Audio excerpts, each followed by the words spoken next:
Welcome to Irish and Chin's YouTube channel. I need y'all to check out our radio platform, soundchatradio.com. Soundchatradio.com is broadcasting to 31 cities worldwide. If it's in the news, we are talking about it right here at soundchatradio.com our way. It's entertainment, it's music, but most of all, it's conversations happening here at soundchatradio.com. Just so you don't miss out, do yourself a favor right now and subscribe, like, and share this channel, right? And don't forget to press that notification button. It's soundchatradio.com 24 hours a day. I started managing Crown in 2000 is when I started managing Crown. So when I started managing Crown, I was still I was still at Howard. So question, you wasn't managing them 99, but where did you see them that made you believe in them to put them on such a dance?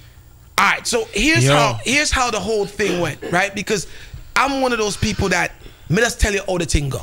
Yeah. I don't got no you know, I just tell you how it go, right? I was looking, we was keeping a bunch of one-on-one clashes. And you see them when you look all at the office, all of these one-on-ones, right? So I was keeping all of these one-on-one clashes, and I was looking for another gimmick because I was running out. So you had Radigan, right? Radigan's a white man, right? People coming in, dance around, where I eat a look of food, where I try to build up with brand. Because remember at the beginning of the show, I said we was trying to uplift the brand, right? At the time, Redface, what we used to call him Cassette Face, right? At the time, Redface was my cassette man link, right? So him and I had a great relationship from them days. Yeah, man. And in conversation, he told me about a Japanese sound system that have dub plates and chat patwa and then bad. I'm like, yo, that sounds good. That sounds like I could sell them. Let's go. Chin, before you go. That's without knowing the dub box, or did you go through a I didn't know, cassettes? listen, I didn't know any dub box. I don't want to stop your conversation, but all right, you discovered Mighty Crown, and when you put on the clash there, Mighty Crown win, right? It was the first one you put them on in World Clash 99. Was the what 2000 them win, right? Or was it 99? And Freddie said him know about Mighty Crown. Oh yeah, you said him live in a yard, yeah. No, but you see, this is the thing, and I was just about to say to you, right? When I was introduced to this Japanese sound, I was actually going for Judgment. Yeah, because Judgment was the hot song. Yeah, man. I didn't know of Judgment at the time, right? But Redface told me about Judgment. Me never hear no dub plate, me never hear nothing. I'm just being a salesman, I'm a promoter. Put a package together, sell it. That's what we were doing. We were building a company, right? This sounded like something that we could sell. Real talk, I don't need to lie, right? When we went, at the time, there was this youth on Brooklyn who had a record shop. I believe it was a record shop or some kind of shop named General GT, right? He was managing Judgment. I believe he was managing Judgment. Yeah. When I went there with Redface, he told me that he's no longer working with them because they can't travel. There was some reason why he wasn't working with them at all. But he said to me, me have a next bad Japanese sound than bad, right? And I think he even said better than Judgment, than bad. I didn't care whether they were bad at or whatever at Judgment at the same time, because I'm just looking for, I'm looking for my Japanese package to put forward, right? So, boom now, he introduces me to Mighty Crown. Real story. When he introduces us to Mighty Crown, we keep a couple of dances with Crown, working on that whole Japanese playing, dancehall, clashing, whole thing. Yeah. So we go to out of state, we go to Boston, we go to Maryland, couple of places, right? But we're watching them perform. And we like, yo, them youths are bad. Them have tune, because the tunes are, remember, I would have never heard a Japanese sound play before, right? So I'm like, all right, cool, this is good. When we started to put the World Clash 99 lineup together, it was C-Thug Drew, that makes flyers, C-Thug, that turned to me and said, yo, make we put on the Japanese song. Because we already had Jaro, we already had Bass Odyssey, we already had Mataran, dance sell off already. Right?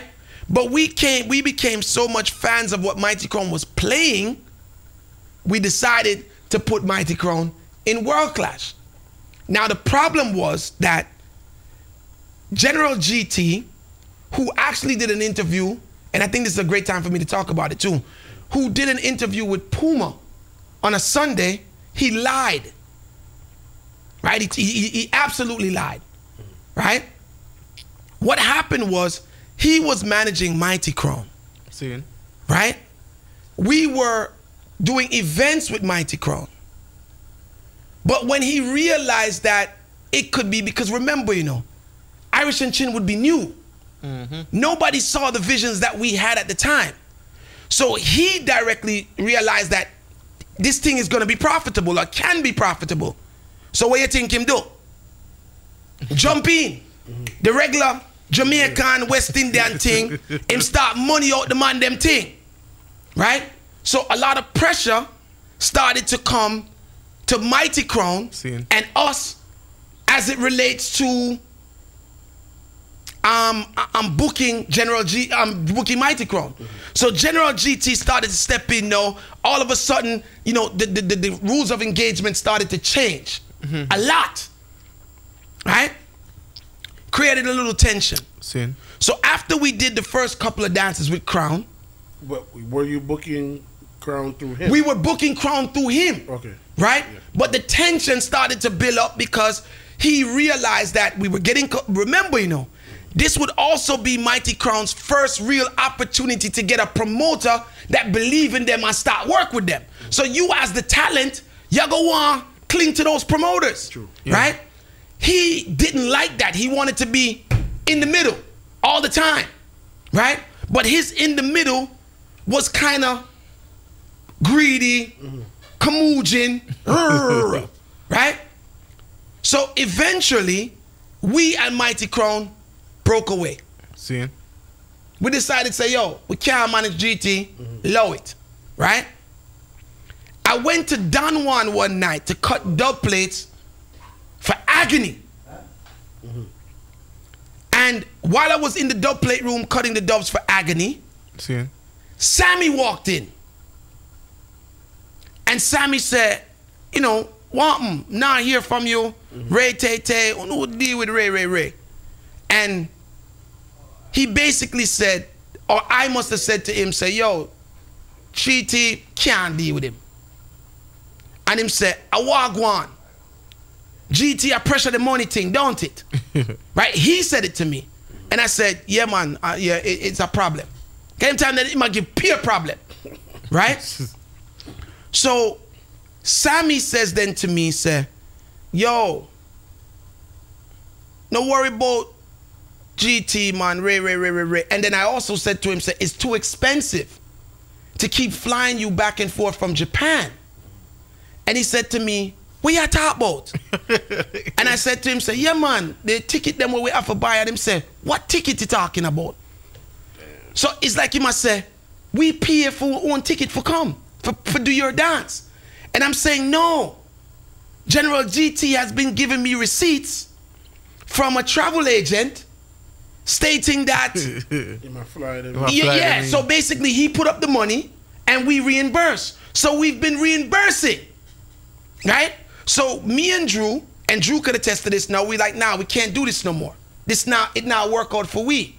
But all this time, which was revealed that night in Don Juan, Sammy them was coming in on their own, out of their pocket. So basically GT was taking money from them. From you know, he was hustling it. Yeah, man. So Sammy got a little bit annoyed at that, right? And then Sammy says to me, yo, anything you want to do, just link me and Simon. Straight. So when we sit down now, we're putting together the package and Drew suggested to put Mighty Crown in there. We linked Sammy and Simon. So when we linked Sammy and Simon now, they took the actual dance. Flyer come out now GT sees Mighty Crown them on the flyer. We become public enemy number 1 because we go around him, right? But Sammy and Simon tell me, no worry, them with GT, because whatever money thing would have been between them. They wanted the World Clash. We weren't doing, having a good vibe with GT. So them step in, sort it out, get on the World Clash. Now, nobody knew at this point that Crown would win. We just knew that Crown had some dubs that can compete with that caliber of selectors on the stage, right? Never know them up so much, though. Crown wins. Crown becomes the world champion, and then there's another problem. The problem is Crown wins. GT starts to spread the rumor in the industry that we stole Crown, our chin, thief Crown from him, which was a lie. Because remember, I just said to you guys that I started managing Crown in 2000. True. Late 2000, not early, but late. Late, yeah. Right? Because remember, World Clash 99 would have been in October. Right? Yeah. So World Clash 99 is like right around the corner from 2000. Yeah. Right? When people start calling for Mighty Crown now to do dates, and everybody wants to do dates with Mighty Crown, everybody wants to do dates. Mighty Crown calls me. Them time that I'm at Howard, I get a call from Sammy, and me and Sammy's on the phone, and Sammy's saying, at the time they didn't understand the industry the way they understand it now. And Sammy's like, yo, all of a sudden everybody's calling. I walk one. And I'm like, bro, you're the world champion. Everybody want that cup. So they're gonna call. Still wasn't managing Mighty Crown at the time, right?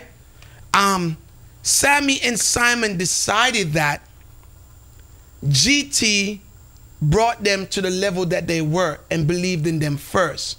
So before they made a decision to come over to Irish and Chin, they wanted to sit down and have a conversation with GT. And in that conversation, because Japanese people are honorable, right? For the most part, right? And in that conversation with GT, they decided that they wanted to work out something that would be beneficial to him, like a thank you for helping us. But, you can't get us to where we need to get, so we're going to jump on this train. You know what I mean?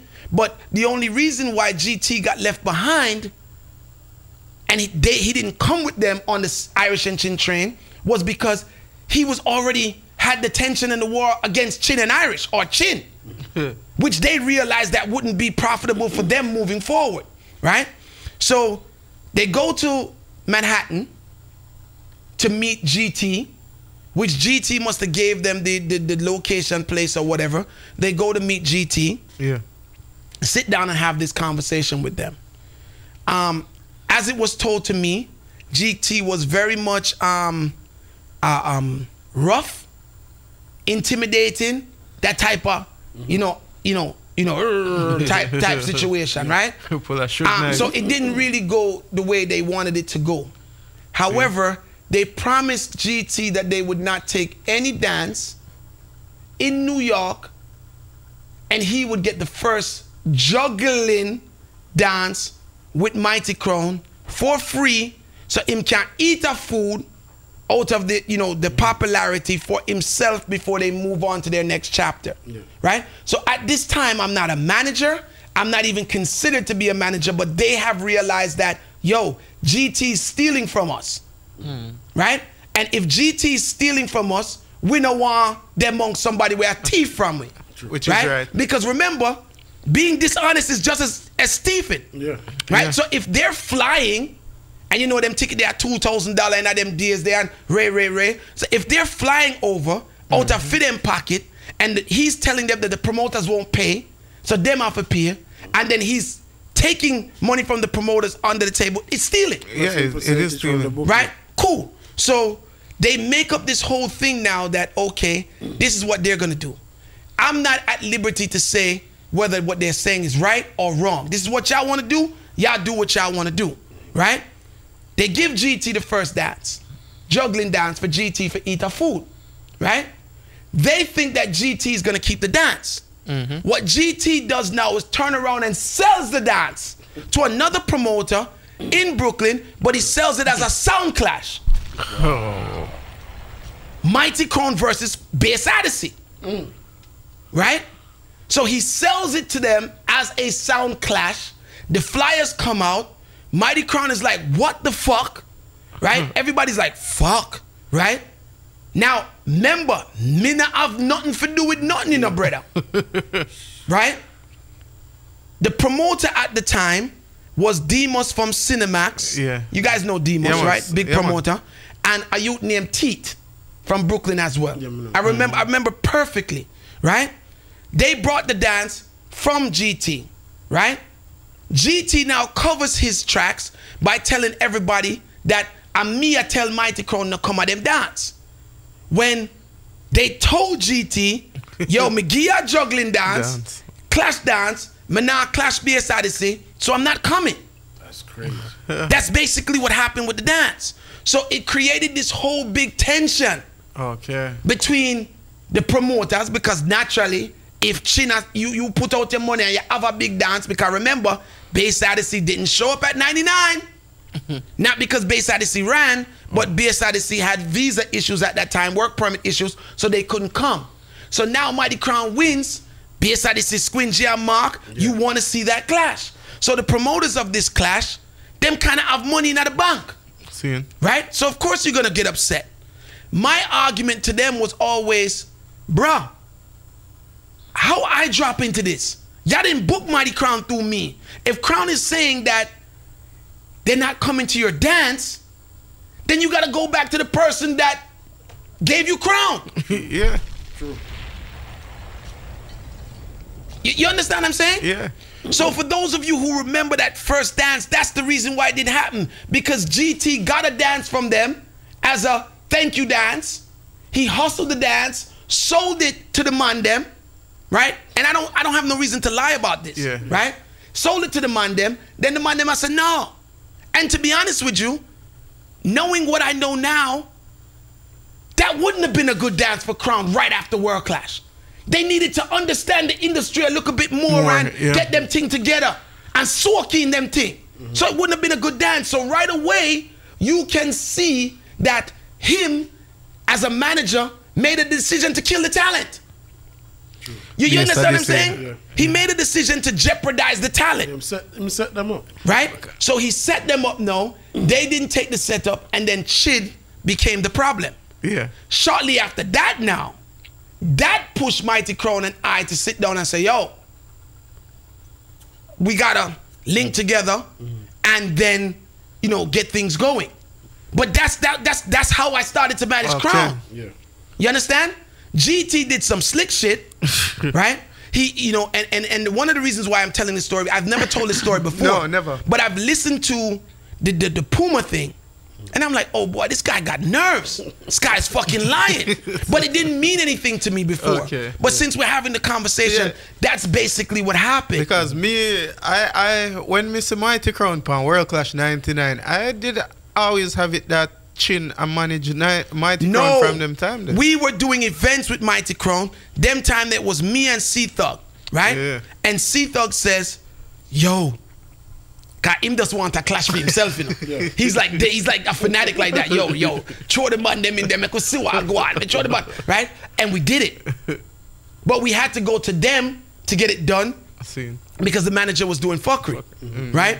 Once we got it done now and Mighty Crown won, naturally the manager steps up now and me. Because he's, by right, he's been struggling with them for years. Yeah. But he wasn't giving them any opportunities. True. He just had them, you know, playing here and there, but he wasn't giving them opportunities. Now, at the time, we were building a company, right? Mighty Crown coming on board on our company was beneficial to Crown and beneficial to us. So it became a perfect union that propelled into what it was. So as Mighty Crown started to be who Mighty Crown is, naturally he has all this animosity and all of this anger. But the fact of the matter is, he was stealing.